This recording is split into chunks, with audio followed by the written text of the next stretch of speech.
आज हम पढ़ रहे हैं modern Indian history by Mrinal Patel. इसमें हमारा है चैप्टर 10, मतलब 1922 में जब असहयोग आंदोलन को स्टॉप कर दिया गया था, नॉन कोऑपरेशन मूवमेंट को स्टॉप कर दिया गया था, उसके बाद का पढ़ेंगे। 1922 में फरवरी में नॉन कोऑपरेशन मूवमेंट स्टॉप हो गया। मार्च में बापू पहुंच गए जेल में। जब बापू जेल में पहुंच गए तो क्या हुआ, लीडर गायब हो गया, तो लोग तो आपस में करेंगे अब डिस्कशन, कुछ ना कुछ कन्फ्लिक्शन में होंगे। तो 1922 में जब बापू जेल में पहुंच गए, हिमानी ध्यान देना, हेडिंग डाल दिल्ली से 1922 में क्या हुआ, गया में कांग्रेस का सेशन हुआ, चित्तरंजन दास उसके प्रेसिडेंट थे। वहाँ पर डिसाइड किया गया सब लोगों में कि हमें अब ऐसा है, ब्रिटिश गवर्नमेंट के अंडर एंट्री लेनी होगी और वहाँ से काम करना होगा। तो काफ़ी लोग नाराज़ हो गए। तो और ये आइडिया किसका था, चित्तरंजन दास और मोतीलाल नेहरू और एक खान, 3 लोगों का था कि हमें ना ब्रिटिश गवर्नमेंट में एंट्री ले लेते हैं। ठीक है, तो 1923 में स्वराज पार्टी बन गई, चित्तरंजन दास, मोतीलाल नेहरू और खान, इन तीनों ने मिलकर। अब क्वेश्चन यूपीएससी ये पूछेगी, क्या गांधी जी स्वराज पार्टी के फेवर में थे? बिल्कुल नहीं। बापू है ना, बापू थोड़े हमेशा हर चीज़ में स्टार्टिंग में अगेंस्ट में रहे हैं ज़्यादातर चीज़ों के। तो बापू स्टार्टिंग में इसके अगेंस्ट में थे, फिर उनको समझाया गया, अरे नहीं नहीं बापू, नाराज़ क्यों गए यार, मान जाओ ना, ये अपनी पार्टी में रहकर ही काम करेंगे। मतलब इन लोगों ने अलग से एक स्वराज पार्टी बना ली है, क्योंकि अब इनको ये पता था कि हम फिर से अलग पार्टी बनाएंगे, फिर से हमारी कांग्रेस टूट जाएगी, है ना। तो इन्होंने क्या किया कि एक काम करो, पार्टी तो बन गई लेकिन ये कांग्रेस के अंडर रहकर ही काम करेगी। कांग्रेस की लोग हैं, वो स्वराज पार्टी बना रहे हो, ये ब्रिटिश गवर्नमेंट में जाएंगे। ठीक है, हाँ बहुत अच्छी बात है ये तो 1923 में स्वराज पार्टी बन गई, बहुत अच्छा। अब इसके फ़ायदे क्या क्या, अचीवमेंट्स यूपीएससी पूछेगा। तो हमारा ही लीडर 1925 में, हमारा ही खुद का एक इंडियन नेशनल कांग्रेस का मेंबर सरदार वल्लभ भाई पटेल का जो है ना भाई, क्या नाम है, बिथूर भाई पटेल, ये बन गए स्पीकर। बैठो बैठो, चुप चुप, शांत शांत शांत, ये स्पीकर बन गए। बाकी सब लोग बहुत अच्छे से काम कर रहे थे। और हमारी एक और अचीवमेंट क्या थी, हम लोगों ने पब्लिक सेफ्टी बिल को भी रोका हुआ था। ठीक है, हाँ।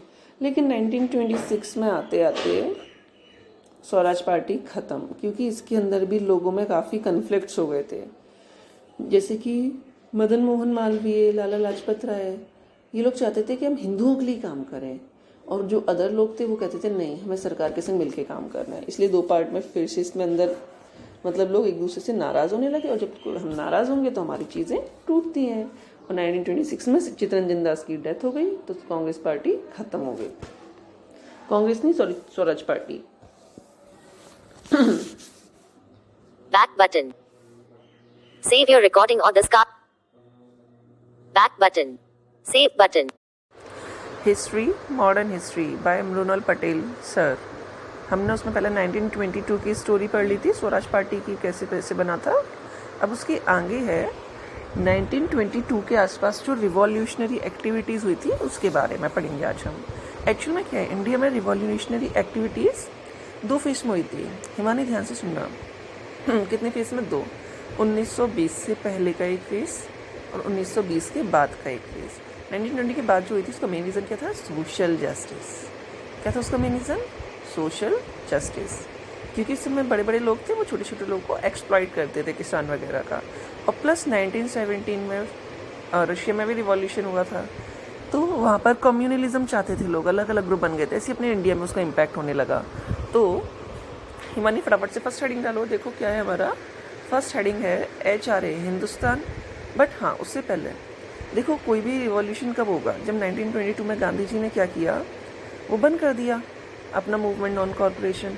तो जो एनर्जेटिक लोग थे ना, जिन्हें बहुत ज़्यादा एनर्जी था रिवॉल्यूशन करने का, उनकी एनर्जी बरकरार थी। उन्होंने कहा क्या करें, उन्होंने कहा एक काम करो यार, ये लो, उन्होंने एक न्यूज़पेपर लिख दिया। किसने लिखा, फर्स्ट नंबर डालो हेडिंग, फर्स्ट, बंदी जीवन। एक न्यूज़पेपर था बंदी जीवन, किसने लिखा था ये, सचिन सान्याल। मतलब हम बंदी वाली जीवन जी रहे हैं, सचिन सान्याल ने लिखा। ठीक है, उसके बाद सेकंड हेडिंग डालो, 1924 में HRA, हिंदुस्तान रिपब्लिक एसोसिएशन, हरा की इस्टेब्लिशमेंट हुई कानपुर में। ठीक है, हाँ, कानपुर में। और किसने किया था इसका इस्टेब्लिशमेंट, राम प्रसाद बिस्मिल और कौन, सचिन सान्याल, है ना। अब इन्हीं लोगों ने, ठीक है, 1924 में ये बन गया, एक एसोसिएशन बना लिया इन्होंने। और जो हमारा मूवमेंट हुआ था ना, वो दो टाइप से हुआ था, एक अपने नॉर्थ इंडिया में और एक ईस्ट इंडिया में, मतलब वेस्ट बंगाल में, और एक इधर पंजाब कानपुर की साइड, ठीक है।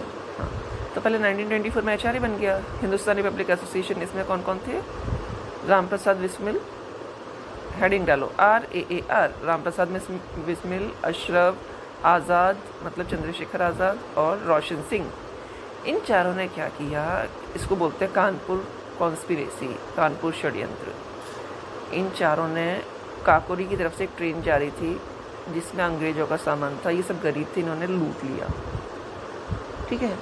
और ये सब किसके कहने पे किया था, रोशन सिंह, सरदार जी ने आइडिया दिया था।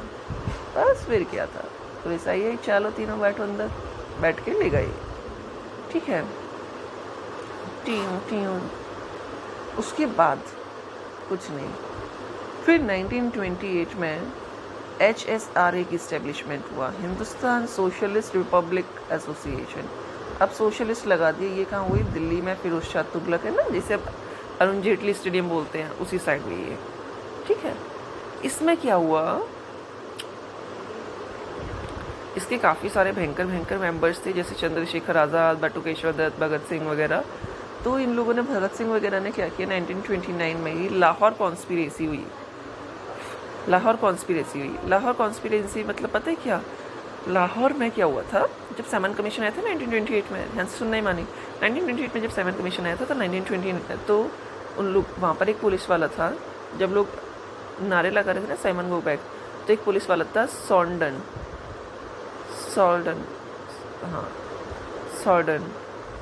ठीक है। उसने ऑर्डर दे दिए डंडे मारने के लिए, वो भी किस पर, लाला लाजपत राय पर। लाला लाजपत राय की डेथ हो गई उससे। तो भगत सिंह ये सब देख रहे थे। भगत सिंह ने 1929 में अपना प्लान बनाया और कहा मैं नहीं छोड़ूंगा, वो खून नहीं वो पानी है, अब तक ना खौला जो वो खून नहीं वो पानी है, देश के काम ना आए बेकार वो जवानी है। और ये बोलकर वो 5 गए, सोंडन को मार डाला और भाग गए, ठीक है। उसके बाद 1929 में इन्होंने एक और जगह दूसरा नहीं का दूसरा कांड है, 1929 में गिरा था क्या, हाँ, सेंट्रल लेजिस्लेटिव कॉन्स्पिरेसी, मतलब दिल्ली में इन्होंने लेजिस्लेटिव असेंबली हो रही थी, इन्होंने सोचा ऐसा है लोगों के कान तक गूंज होनी चाहिए कि हम लोग हैं, हम अभी भी शांत नहीं बैठे हैं, यहाँ क्या करें ना, बॉम्ब गिरा दो, सबको सुनाई देगा, इंग्लैंड तक आवाज़ पहुँचेगी। असेंबली में इन्होंने मीटिंग चल रहा था और वहाँ वोहरा के कहने पर, किसके कहने पर, मानी ध्यान से सुनना, वोहरा के कहने पर भगत सिंह ने और बटुकेश्वर दत्त ने, इन लोगों ने मिलकर जाके बॉम्ब गिरा दिया और भागे नहीं वहाँ से, ठीक है। और इनके संग संग बटुकेश्वर दत्त, भगत सिंह, चंद्रशेखर आज़ाद, काफ़ी लोग थे, सबको पुलिस अंडर करके ले गई। तो ये कहानी थी, ठीक है। ध्यान रखना ही कौन कौन थे कौन कौन नहीं थे, ये हो गया। उसके बाद हुआ चटगांव में भी एक चटगांव वाला मुझे पता नहीं है कब हुआ था, लेकिन हाँ, चटगांव में एक आदमी था, सूर्य सेन, टीचर था यार, टीचर होकर आंदोलन कर दिया उसने चटगांव में। वो भी कहाँ, आर्मर्स, जहाँ हथियार वगैरह रखे जाते ना, वहाँ पर पहुँच के एकदम बुरी तरह से उनके हमला किया और कहा इन पर हमारा अधिकार है, हम इनको रखेंगे। सबको बांट दिए सारे हथियार। टीचर होता है। और इस टीचर का सपोर्ट किया 4 लेडीज़ों ने।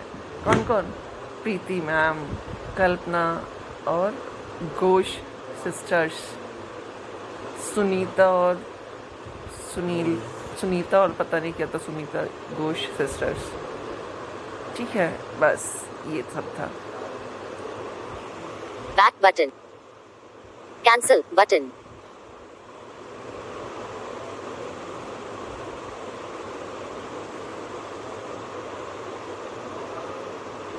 Back button. Save button. History में हमने पढ़ा था लास्ट 19 रिवॉल्यूशनरी एक्टिविटीज़, है ना, हिस्ट्री, मॉडर्न हिस्ट्री है बाय मृणाल पटेल सर। इसमें हमारा रिवॉल्यूशनरी एक्टिविटीज़ के बाद नेक्स्ट चैप्टर आज हम पढ़ेंगे नेहरू रिपोर्ट के बारे में। 1927 में क्या हुआ, साइमन कमीशन आ रही थी हमारे भारत का कॉन्स्टिट्यूशन बनाने के लिए, और 1919 में जो सिस्टम आया था ना डायरकी वाला, उसको चेक करने के लिए, ठीक है, उसको आना था 28 में। तो 1927 के लास्ट में ही कांग्रेस का सेशन हुआ चेन्नई में। वहाँ सब लोगों ने डिसाइड किया कि ऐसा है, इसको हम यहाँ टिकने नहीं देंगे और सब लोग मिलकर एक पार्टी कॉन्फ्रेंस करो। तो 1920 तो तभी साइमन कमीशन भी आ रहा था, और उसी समय अपने इंडिया में 1928 में ऑल इंडिया कॉन्फ्रेंसेज हुई, मतलब जिसमें मुस्लिम लीग, हिंदू महासभा और इंडियन नेशनल कांग्रेस, मतलब बीच में कांग्रेस, अगल बगल हिंदू मुस्लिम की पार्टी, सब ने मिलकर डिसीजन लिया और मोतीलाल नेहरू से कहा कि आप एक रिपोर्ट बनाओ, ठीक है, अपना कॉन्स्टिट्यूशन का ड्राफ्ट करो, और जिसमें हम वो सब रखेंगे सामने, क्योंकि जो साइमन कमीशन आएगा वो हमारे फेवर की बात नहीं करेगा। तो 1928 में नेहरू जी ने रिपोर्ट रखी। साइमन कमीशन तो जा चुकी थी, तो 1928 में नेहरू जी ने अपनी रिपोर्ट रखी, और उस रिपोर्ट में बात की गई थी, इंपॉर्टेंट क्वेश्चन है, यूपीएससी ने ऐसे क्वेश्चन पूछा है। 1928 पॉज बटन। नेहरू रिपोर्ट आई, तो नेहरू रिपोर्ट में क्या क्या पॉइंट थे, हिमानी हेडिंग करो नेहरू रिपोर्ट 1928। ये यूपीएससी में भी क्वेश्चन आया हुआ है। फर्स्ट इसमें बात की गई डोमिनियन स्टेटस के बारे में, कि हमें डोमिनियन स्टेटस मिलना चाहिए।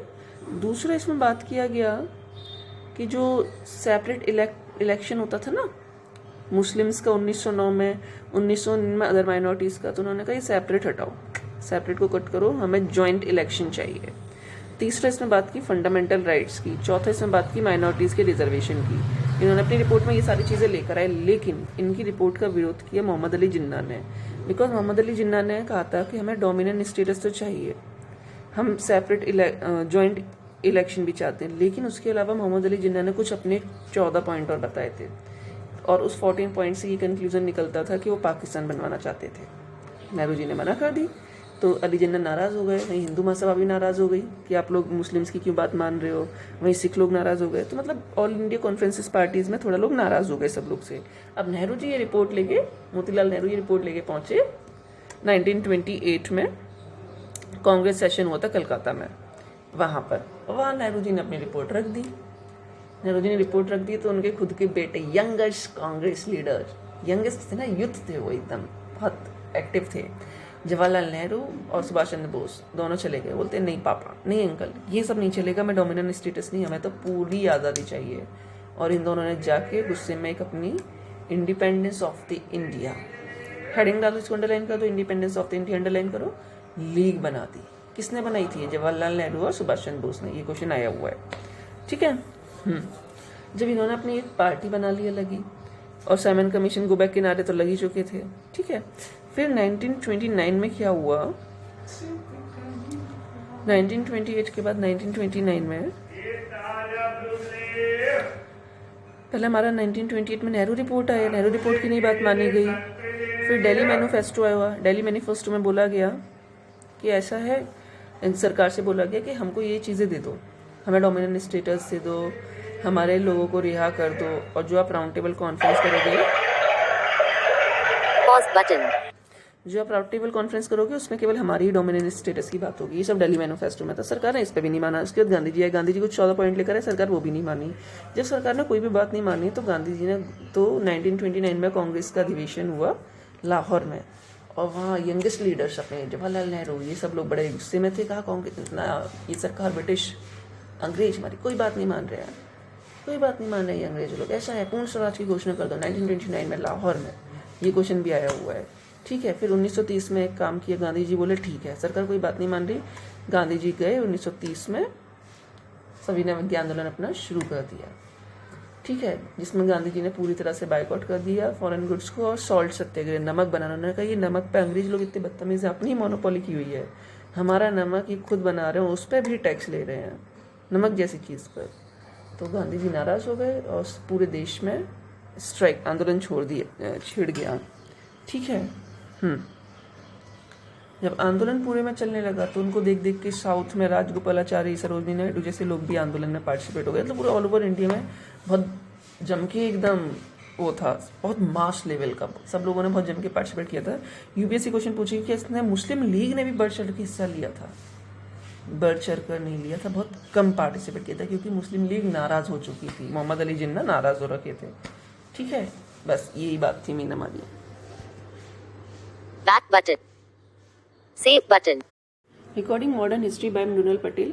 ठीक है, अभी हमने लास्ट वीडियो में क्या पढ़ा था, हमने पढ़ा था सिविल डिसोबीडियंस मूवमेंट शुरू हो जाता है। क्यों शुरू हो जाता है? क्योंकि 1930 में साइमन कमीशन की रिपोर्ट आती है, जिसमें वो ये बोल देती है हम आपको कोई डोमिनेंट स्टेटस देंगे नहीं। जब डोमिनेंट स्टेटस नहीं मिलेगा तो पूर्ण स्वराज बहुत दूर की बात है। Gandhi ji civil disobedience movement शुरू कर देते हैं। ठीक है, और उसी समय होती है RTC 1 यानी कि round table conference first London में। लंदन बुलाता है वो, सब लोग पहुंचते हैं, लेकिन गांधी जी नहीं जाते। तो 1931 में फरवरी तक वो चलती है। ठीक है, फिर 5 मार्च को गांधी इरविन समझौता होता है लखनऊ दिल्ली में, गांधी इरविन पैक्ट दिल्ली में, जहाँ इरविन गांधी जी से बोलते हैं कि सब लोग आए थे, आप क्यों नहीं आए गांधी जी? तो गांधी जी और आप प्लीज़ ये मूवमेंट बंद कर दीजिए, है ना। अच्छे थे इरविन, थोड़ा अच्छा था इरविन, बात समझता था, अंग्रेज था लेकिन सही था। गांधी जी ने बोला ठीक है एक काम करो, मैं अपना ये आंदोलन बंद करता हूँ। गांधी जी ने देखा अच्छा मौका है, ये मुझसे बात करने खुद आया है, मौका मार देता हूँ, अपने रख देता हूँ। गांधी जी ने अपने बहुत अच्छे पॉइंट रख दी। गांधी जी ने कहा ऐसा है, तुमने हमारे जो भी पॉलिटिशियन है ना, इन सबको छोड़ दो, जिनको भी कैद किया हुआ है, जिनके पैसे आपने लिए उन सबको उनकी मनी रिटर्न कर दो, जिनसे लैंड लिया उनको लैंड रिटर्न कर दो, जो भी हमारे गवर्नमेंट जॉब में थे ना आपके यहाँ, उन्हें रिजाइन किया, आप उनको वापस जॉब में रख लो। इरविन तैयार, नहीं ठीक है चलो आप आओगे ना, लेकिन गांधी ने कहा हाँ मैं आऊँगा। लेकिन इरविन ने कहा कि मैं इन तीनों को नहीं छोड़ूंगा, सुखदेव राजगुरु। गांधी ने कहा ठीक है, जिन्होंने वायलेंस किया उनको मत छोड़ो, लेकिन नॉन वायलेंट वालों को तो छोड़ सकते हो। तो 5 मार्च को इरविन पैक्ट हुआ। 23 मार्च को कौन था 23 मार्च को भगत सिंह, राजदेव और भगत सिंह, सुखदेव और राजगुरु तीनों को फांसी हो गई।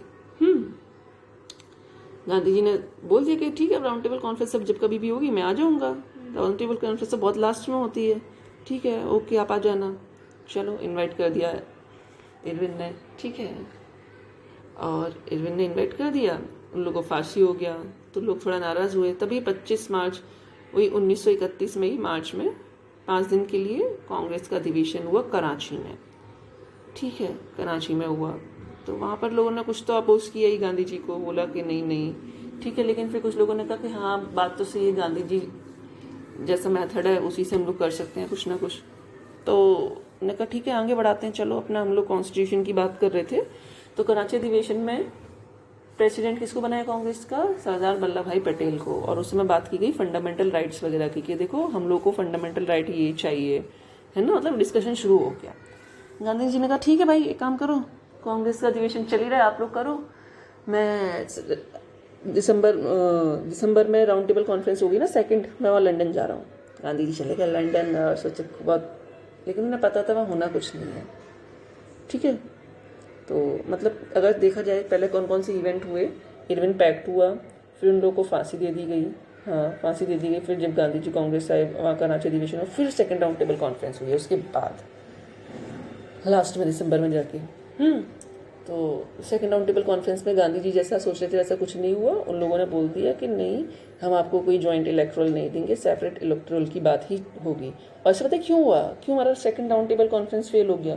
क्योंकि हम फर्स्ट में गए नहीं, फर्स्ट में मुस्लिम बाकी माइनॉरिटीज़ पहुँच के उन्होंने अपनी बात पहले रख दी, इसलिए 2nd में हम फेल हो गए। गांधी जी भारत लौटे 29 दिसंबर 1931 में लास्ट में। उन्होंने सोचा एक काम करो सिविल डिसोबीडियंस मूवमेंट फिर शुरू कर दो। तो अगली साल तभी, लेकिन 1931 में भारत में जो वाइसरॉय थे ना वो इरविन जा चुका था, वो अच्छा था। और उस समय खतरनाक आ गया वेलिंगटन, मतलब ट्रंप की तरह। वेलिंगटन कहता है यार ये क्या गांधी हाँ कांग्रेस नाराज हो जाएगी, क्या है ये सब, एक काम करो गांधी नहीं रहेगा तो कांग्रेस नहीं जाएगी, कांग्रेस नहीं रहेगा तो कोई मूवमेंट ही नहीं होगा, एक काम करो। अगली साल 1932 में 4 फरवरी को गांधी जी को अरेस्ट कर लिया गया। ठीक है, ये बोल करके आप बहुत एक्टिविस्ट काम कर रहे हो, कांग्रेस को बैन करो। इतना सब कुछ हो गया 1932 में।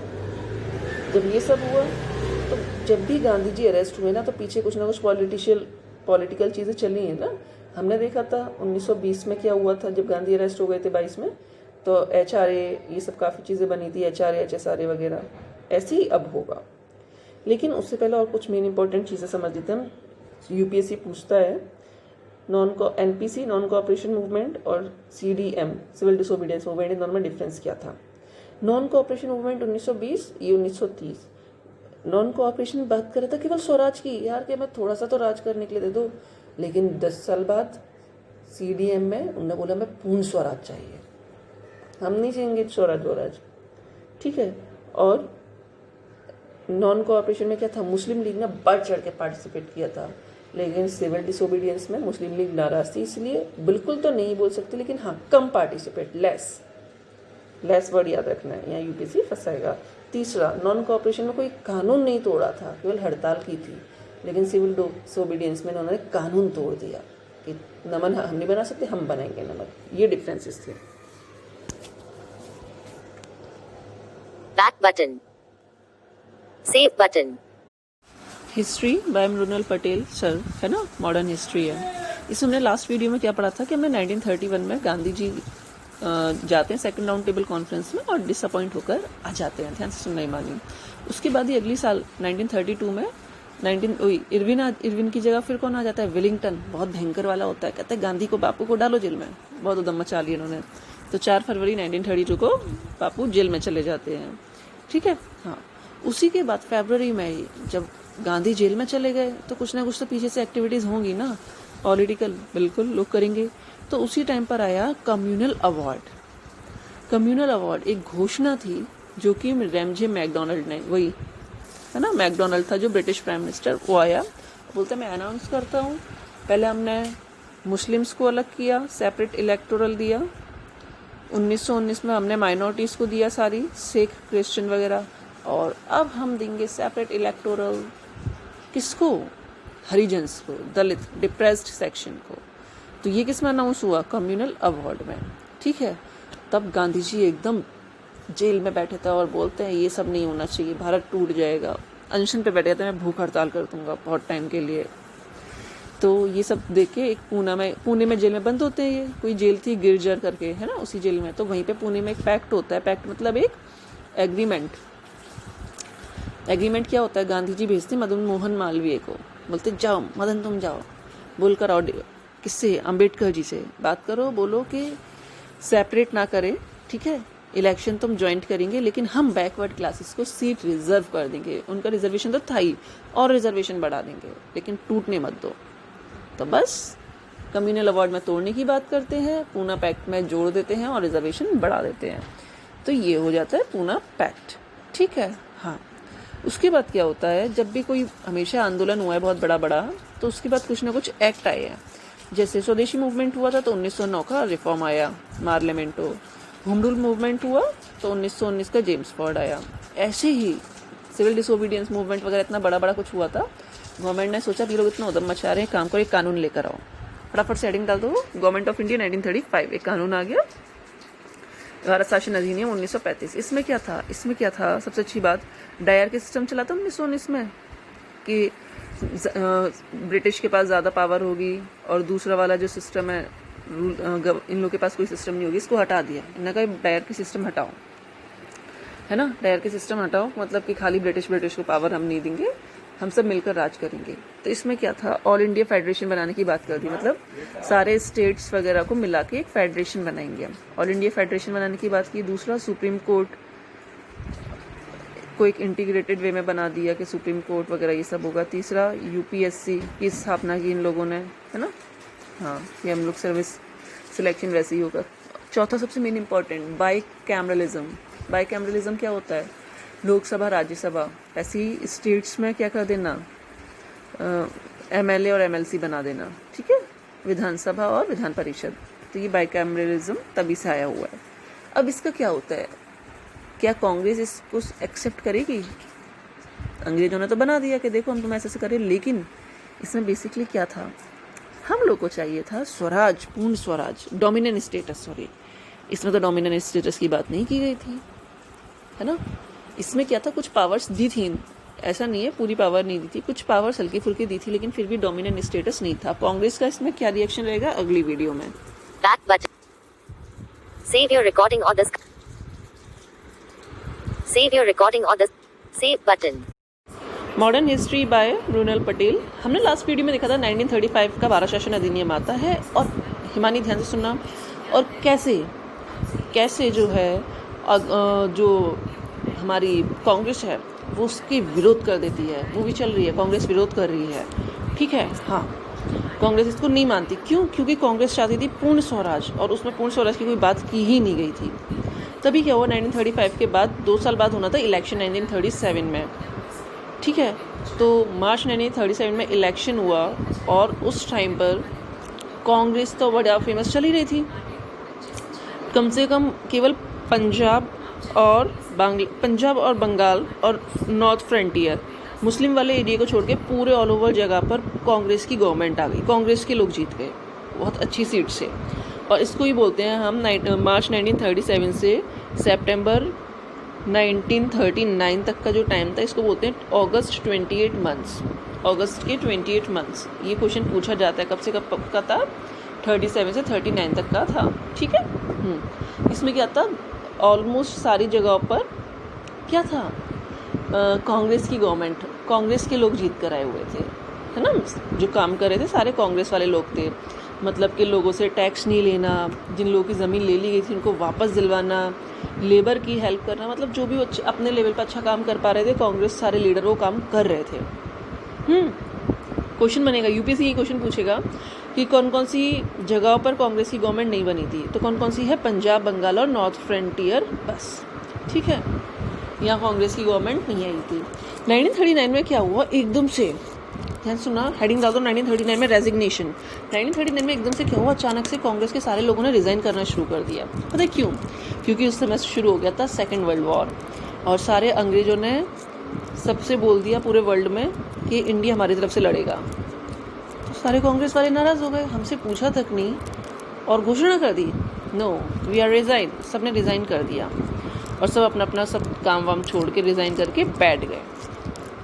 अब जब इतना बड़ा रिज़ाइन किया, कांग्रेस, वो ब्रिटिश गवर्नमेंट डर गई, अंग्रेज़ डर गए, और उनको डर लगने लगा, ऐसा तो नहीं यार ये लोग फिर कोई मूवमेंट करने लगे। तभी क्या होता है, 1940 में, हेडिंग डाल दो 1940 में, अगस्त प्रस्ताव। 1940 में अगस्त में एक था लॉर्ड लिथिनगो, ठीक है। ये जाता है और कांग्रेस के पास एक ऑफ़र लेके, बोलते कांग्रेस बैठो मैं आपके लिए एक ऑफ़र लेकर आया हूँ, देखो ऐसा है, मैं आपको डोमिनेंट स्टेटस दूंगा, दूसरी बात एग्जीक्यूटिव काउंसिल में जगह दूंगा, और तीसरी बात हम लोग जीत जाएंगे तो उसके बाद हम कॉन्स्टिट्यूशन असेंबली भी बनाएंगे, ठीक है। लेकिन कांग्रेस ये ऑफ़र रिजेक्ट कर देती है। कब तक डोमिनेंट स्टेटस की बात होती है, समझ नहीं आता है कि हम डोमिनेंट स्टेटस नहीं चाहते, हम कंप्लीट इंडिपेंडेंस चाहते हैं। तो अगस्त प्रस्ताव रिजेक्ट हो जाता है। गांधी जी, जवाहरलाल नेहरू बोलते हैं अब क्या करेंगे, गांधी जी बोलते हैं मैं हूँ ना, अब हम करेंगे इंडिविजुअल सत्याग्रह। बस अगस्त प्रस्ताव रिजेक्ट होने के बाद गांधी जी मुस्कुराए और बोलते हैं मैं हूँ ना, इन्होंने शुरू कर दिया अपना इंडिविजुअल सत्याग्रह 1940 में ही, कि हर एक इंसान अपने अपने लेवल पर अलग अलग, अकेला भीड़ नहीं लगाएगा और सत्याग्रह करेगा, कॉपरेट नहीं करेगा गवर्नमेंट को। और तभी इन्होंने नारा दिया, चलो सब दिल्ली चलो, ये लोग हमारी बात नहीं मानेंगे तो हम वहीं एंशन करेंगे। तो इस तरह से 1941 तक इस आंदोलन से 25,000 लोग जुड़ गए। और क्वेश्चन बनेगा, यूपीएससी क्वेश्चन पूछेगा, इंडिविजुअल सत्याग्रह में गांधी जी का साथ सबसे पहले किसने दिया था, विनोबा भावे ने। सेकंड किसने दिया था, जवाहरलाल नेहरू ने। अभी तक यूपीएससी दोनों क्वेश्चन पूछ चुका है, अब तीसरा पूछेगा इस बार, ब्रह्मदत्त ने दिया था, ठीक है। हाँ, इसी बीच जब इतना सब कुछ चल रहा था तो मुस्लिम कहाँ शांत थे भाई। 1930 में मुस्लिम शांत नहीं बैठे। 23 मार्च 1931 में जैसे उनको हैंग किया गया था ना, भगत सिंह वगैरह को, ऐसे ही 23 मार्च 1940 में मुस्लिम लीग की एक मीटिंग हुई, और जहाँ लाहौर में, और जहाँ उन्होंने रिजोल्यूशन पास कर दिए पाकिस्तान बनाने का। बहुत इंपॉर्टेंट है ये सारी चीज़ें। 1941 में जब, आइए मुड़ते हैं 1941 की तरफ, इंडिविजुअल सत्याग्रह चल रहा था, उसी समय बहुत लोगों की गिरफ्तारी हो गई, नहीं कि गांधी जी वगैरह की। पता है क्यों? क्योंकि सरकार को पता था ये लोग उधम तो मचाएंगे, तो सरकार ने एक एक्ट बनाया था, डिफेंस एक्ट, और इन लोगों ने ये एक्ट तोड़ा था, तो सरकार ने सबको पकड़ के जेल में पहुंचा दिया। तभी 1942 में 8 अगस्त 1942 को गांधी जी और नाराज़, उन्होंने एक चीज़ और चला दी, भारत छोड़ो आंदोलन, क्विट इंडिया मूवमेंट। अब आगे क्या होगा देखते हैं। Back button. Save your recording. Save your recording. Save button. Modern history है ना, बाय मृणाल पटेल सर। हमने भी लास्ट वीडियो में क्या पढ़ा था अपना, हमने लास्ट वीडियो में पढ़ा था कि 1931 में जो क्या कहते हैं इंडिविजुअल सत्याग्रह था वो काफ़ी तेज हो गया था। 1942 में 8 अगस्त को गांधी जी ने क्विट मूवमेंट भी शुरू किया था। बट जब इंडिविजुअल सत्याग्रह बहुत ज़्यादा बढ़ गया, लोगों को 25,000 लोगों को अरेस्ट कर लिया गया, तो अब कहीं ना कहीं इंग्लैंड ब्रिटिशर्स परेशान थे कि भाई वर्ल्ड वॉर चल रहा है, हमें हेल्प की ज़रूरत है। तो उन्होंने एक काम किया, प्राइम मिनिस्टर चर्चिल ने कहा कि क्रिप्स मिशन, एक पर्सन था, मैंने ध्यान से सुनना स्टोरी की फॉर्म में, वो क्रिस्पी चीज़ खा रहा है बहुत कुरकुरे टाइप के, और वो इंडिया आता है। कब आता है वो? मार्च में, है ना, मार्च 1942 में क्रिप्स मिशन इंडिया आता है। और वो अपना प्रपोजल रखता है किसके सामने? मुस्लिम लीग कांग्रेस के सामने। तो उसके प्रपोजल में होता है, पहली बात वो बोलता है, देखो भाई साहब ऐसा है, मैं आपको दूंगा डोमिनेंट स्टेटस, देखो इंडियंस। दूसरी बात मैं आपको दूंगा इंडियन यूनियन, पूरे भारत को हम एक कर देंगे। तीसरी बात, अगर जो यूनियन में जो स्टेट नहीं आना चाहता है, वो स्टेट अपनी अलग से रह सकता है, अलग से अपनी ऑटोनॉमी बना सकता है, और उसके अलग से संविधान होगा। ठीक है, मतलब एक तरफ इसने पाकिस्तान की बात कर दी। चौथा, हम आपकी कॉन्स्टिट्यूशन असेंबली भी बनाएंगे। अच्छा, तो सारे लोग बड़ा ध्यान से सुन रहे थे। वहीं एक लोग हमारे कांग्रेस वाले खड़े हो गए, बोलते हैं तुम ये कॉन्स्टिट्यूशन असेंबली बनाओगे, इसमें मेंबर कैसे होंगे, सिलेक्ट कैसे करोगे? तो कहते हैं कुछ नहीं, हम लोग एक काम करेंगे, हम नॉमिनेट कर देंगे प्रिंसली स्टेट के लोगों को।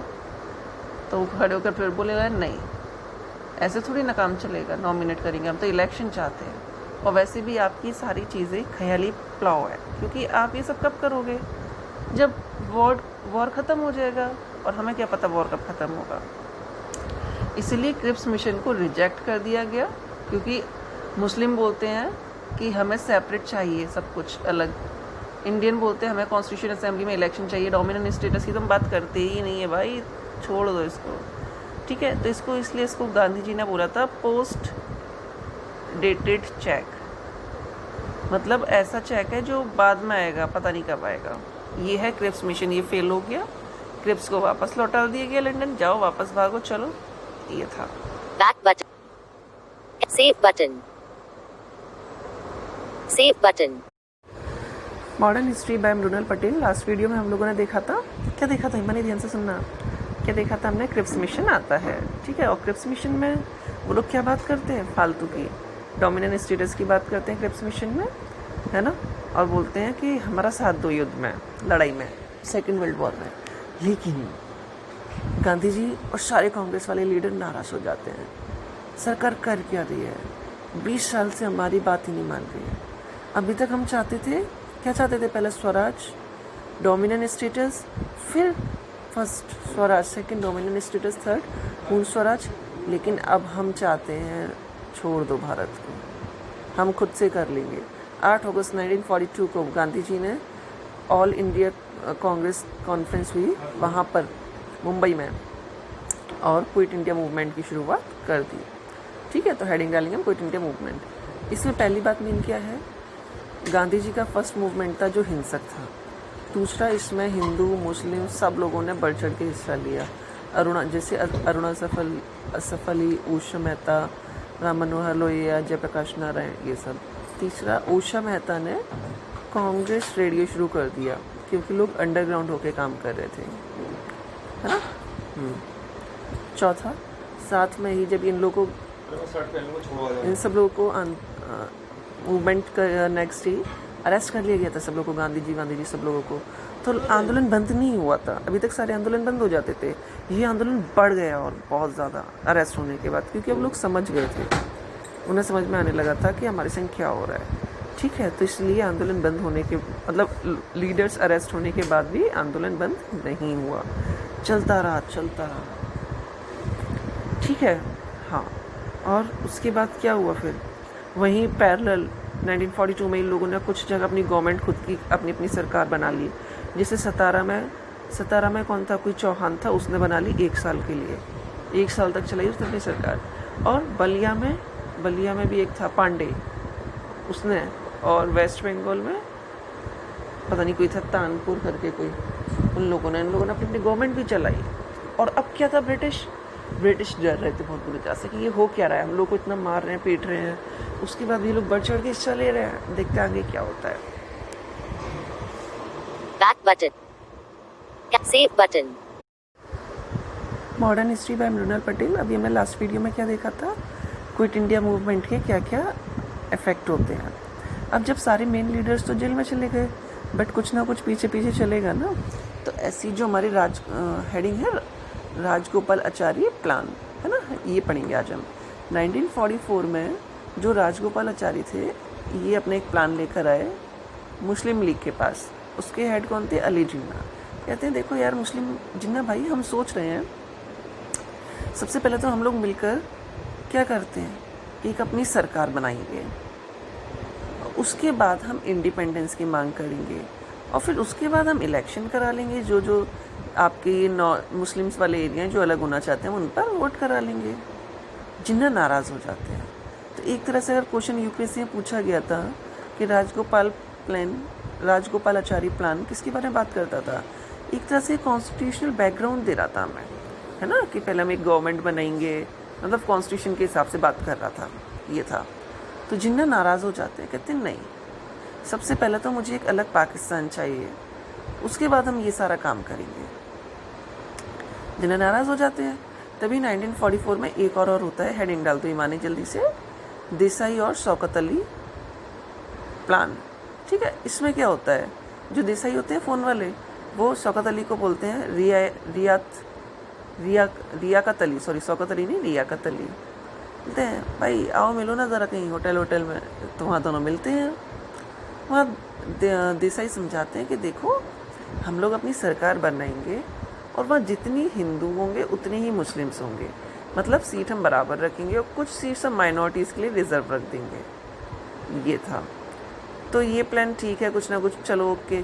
फिर मेन आता है गवर्नमेंट उस समय एक्टिव हो जाती है, फिर सरकार कुछ ना कुछ करेगी ना। गवर्नमेंट आ रही थी, ब्रिटिशर्स आ रहे थे, उन्हें फिर एक सोचा क्या करे यार, क्रिप्स की तो बात ही नहीं माननी, ये लोग इतना बदतमीज़ हैं, जेल में डाल दिए फिर भी नहीं मान रहे हैं। ठीक है, वहाँ गांधी जी हड़ताल पर बैठे हुए हैं, भूख हड़ताल पर। तो उन्हें कहीं काम करो, विवेल तुम जाओ। फिर आता है लॉर्ड विवेल इंडिया में। ठीक है, देखेंगे ये क्या करेगा। Back button. Cancel button. Save button. Modern history by Mrinal Patel. अभी हमने लास्ट वीडियो में क्या देखा था, क्विट इंडिया मूवमेंट के क्या क्या इफेक्ट होते हैं। अब जब सारे मेन लीडर्स तो जेल में चले गए, बट कुछ ना कुछ पीछे पीछे चलेगा ना। तो ऐसी जो हमारी हेडिंग है, राजगोपाल आचार्य प्लान, है ना, ये पढ़ेंगे आज हम। 1944 में जो राजगोपाल आचार्य थे, ये अपने एक प्लान लेकर आए मुस्लिम लीग के पास। उसके हेड कौन थे, अली जिन्ना। कहते हैं देखो यार मुस्लिम जिन्ना भाई, हम सोच रहे हैं सबसे पहले तो हम लोग मिलकर क्या करते हैं, एक अपनी सरकार बनाएंगे, उसके बाद हम इंडिपेंडेंस की मांग करेंगे, और फिर उसके बाद हम इलेक्शन करा लेंगे। जो जो आपके ये मुस्लिम्स वाले एरिया हैं जो अलग होना चाहते हैं, उन पर वोट करा लेंगे। जिन्ना नाराज़ हो जाते हैं। तो एक तरह से अगर क्वेश्चन यूपीएससी में पूछा गया था कि राजगोपाल आचार्य प्लान किसके बारे में बात करता था, एक तरह से कॉन्स्टिट्यूशनल बैकग्राउंड दे रहा था मैं, है ना, कि पहले हम एक गवर्नमेंट बनाएंगे, मतलब कॉन्स्टिट्यूशन के हिसाब से बात कर रहा था, ये था। तो जिन्ना नाराज़ हो जाते हैं, कहते हैं नहीं, सबसे पहले तो मुझे एक अलग पाकिस्तान चाहिए, उसके बाद हम ये सारा काम करेंगे। जिन्ना नाराज़ हो जाते हैं। तभी 1944 में एक और होता है, हेडिंग डाल दो ईमानी जल्दी से, देसाई और शौकत अली प्लान। ठीक है, इसमें क्या होता है, जो देसाई होते हैं फ़ोन वाले, वो शौकत अली को बोलते हैं रियाकत अली, सॉरी शौकत अली नहीं, रियाकत अली। बोलते हैं भाई आओ मिलो ना ज़रा कहीं होटल में, तो वहाँ दोनों मिलते हैं। वहाँ देसाई समझाते हैं कि देखो हम लोग अपनी सरकार बनाएंगे, और वहाँ जितनी हिंदू होंगे उतने ही मुस्लिम्स होंगे, मतलब सीट हम बराबर रखेंगे, और कुछ सीट्स हम माइनॉरिटीज़ के लिए रिजर्व रख देंगे। ये था। तो ये प्लान ठीक है, कुछ ना कुछ चलो ओके। फिर मेन आता है गवर्नमेंट उस समय एक्टिव हो जाती है, फिर सरकार कुछ ना कुछ करेगी ना। गवर्नमेंट आ रही थी, ब्रिटिशर्स आ रहे थे, उन्हें फिर एक सोचा क्या करे यार, क्रिप्स की तो बात ही नहीं माननी, ये लोग इतना बदतमीज़ हैं, जेल में डाल दिए फिर भी नहीं मान रहे हैं। ठीक है, वहाँ गांधी जी हड़ताल पर बैठे हुए हैं, भूख हड़ताल पर। तुमने कहीं काम करो, विवेल तुम जाओ। फिर आता है लॉर्ड विवेल इंडिया में। ठीक है, देखेंगे ये क्या करेगा। Back button. Cancel button. Save button.